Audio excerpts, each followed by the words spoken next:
ఓం లోకా సమస్త సుఖినో భవంతు. ఓం సద్గురుభ్యో నమః. అందరికీ నమస్కారం అండి.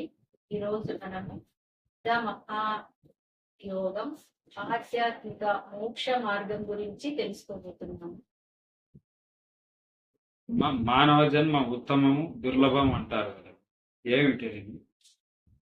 మానవుడు మాత్రమే మహనీయుడు కాగలడు. ఒక మానవుడు మాత్రమే మహాత్ముడు కాగలడు.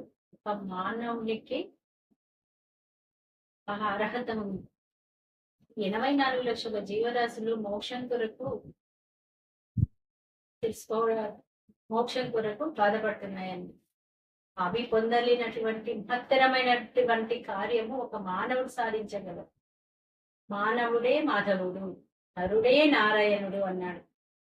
నీవు తెలుసుకోవడమే మోక్షం అన్నది. నీకు మించింది ఎక్కడా ఏమీ లేదు. సర్వం నీలోనే దాగి ఉంది.